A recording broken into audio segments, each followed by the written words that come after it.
Pentagon is temporarily ceasing V-22 Osprey flights after an investigation determined the aircraft's weakened metal components likely contributed to a near crash last month, adding yet another setback for the contested aircraft.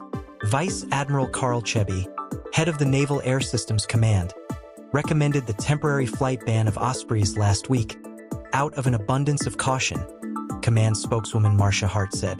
Chebi's unit runs the Osprey program for the military.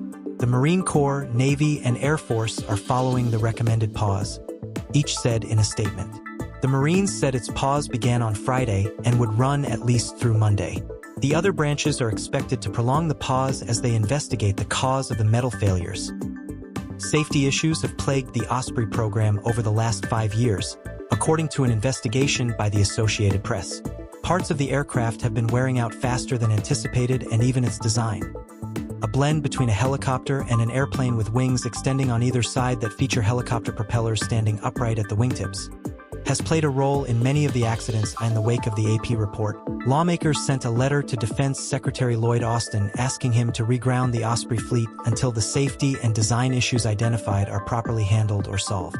In November, an Osprey nearly crashed at the Cannon Air Force Base in New Mexico. It was eerily similar to a crash that killed 8 Air Force Special Operations Command service members off the coast of Japan almost a year to date earlier. In the wake of the AP report, lawmakers sent a letter to Defense Secretary Lloyd Austin asking him to reground the Osprey fleet until the safety and design issues identified are properly handled or solved. In November, an Osprey nearly crashed at the Cannon Air Force Base in New Mexico. It was eerily similar to a crash that killed 8 Air Force Special Operations Command service members off the coast of Japan almost a year to date earlier.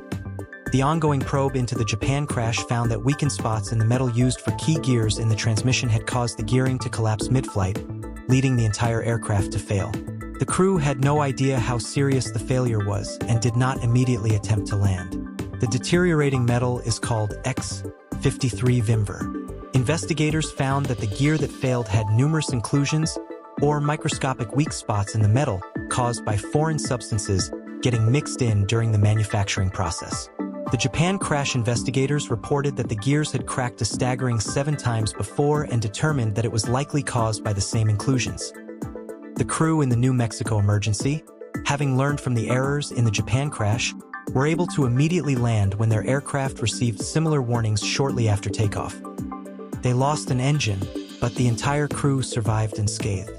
Just like with the Japan crash, an initial review found a similar metal weakness that caused a different part of the aircraft to fail. Lieutenant Gen Michael Conley, AFSOC commander, paused all Osprey training flights per the Navarre's recommendations, which allows time and space for us to understand what happened, Lieutenant Colonel Becky Heiza, command spokeswoman, said in a statement.